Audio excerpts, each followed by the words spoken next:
সরকারি নিয়ম ভেঙে যে কোনো টেন্ডার প্রক্রিয়া ছাড়াই ঘর নির্মাণের অভিযোগ উঠেছে রাজশাহী জেলা প্রাণী সম্পদ কর্মকর্তার বিরুদ্ধে। জানা যায়, যে কোনো টেন্ডার বা অনুমোদন ছাড়াই নির্মাণ হচ্ছে একটি অফিস ঘর।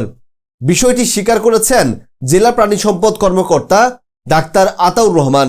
তার দাবি, মন্ত্রণালয়ের সঙ্গে কথা বলে ব্যক্তিগত অর্থায়নে ঘরটি তৈরি করেছেন তিনি। তবে সংশ্লিষ্ট সূত্র জানায়, সরকারি স্থাপনায় ব্যক্তিগত অর্থে নির্মাণের কোনো সুযোগ নেই। নির্মাণ কাজ করতে হলে অনুমোদন, বাজেট ও টেন্ডার প্রক্রিয়া নির্দিষ্ট নিয়মে সম্পূর্ণ করে কাজ করতে হবে। বিস্তারিত থাকছে ডেস্ক রিপোর্টে। রাজশাহী জেলা প্রাণী সম্পদ দপ্তরে সরকারি টেন্ডার বা কোনো অনুমোদিত প্রক্রিয়া ছাড়াই একটি ঘর নির্মাণের অভিযোগ উঠেছে জেলা প্রাণী সম্পদ কর্মকর্তা ডাক্তার আতাউর রহমানের বিরুদ্ধে।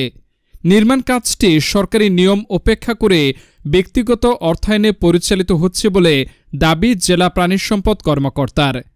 সরেজমিনে গিয়ে দেখা যায়, রাজশাহী জেলা প্রাণী সম্পদ দপ্তরে নিম্নমানের নির্মাণ সামগ্রী ব্যবহার করে একটি ঘর নির্মাণ করা হচ্ছে।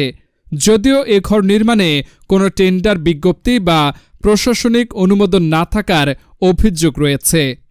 এ বিষয়ে জেলা প্রাণী সম্পদ কর্মকর্তা ডাক্তার আতাউর রহমানের সঙ্গে মুঠোফোনে যোগাযোগ করা হলে তিনি জানান, আমাদের একজন কর্মকর্তার বসার মতো ঘর নেই।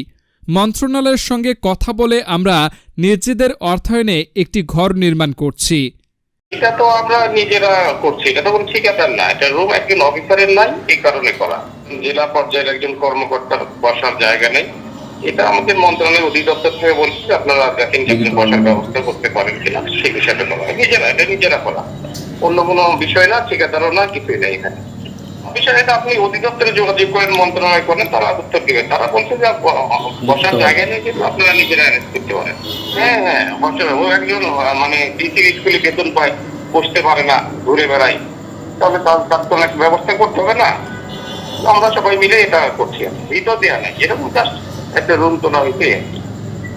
তবে সংশ্লিষ্ট সূত্রমতে সরকারি কোনো দপ্তরের স্থাপনায় ব্যক্তিগত অর্থায়নে নির্মাণ কাজ পরিচালনার অনুমতি নেই। সরকারি স্থাপনা সংক্রান্ত যে কোনো নির্মাণ কার্যক্রম সরকারি বাজেট, অনুমোদন ও টেন্ডার প্রক্রিয়া অনুসরণ করেই সম্পন্ন করতে হয়। এ ঘটনায় সংশ্লিষ্ট ঊর্ধ্বতন মহলের দৃষ্টি আকর্ষণ করেন সচেতন মহল। তারা বলছেন, নিয়ম বহির্ভূত এই ধরনের নির্মাণ কার্যক্রম সরকারি সম্পদের অপব্যবহার এবং অনিয়মকে প্রশ্রয় দেয়।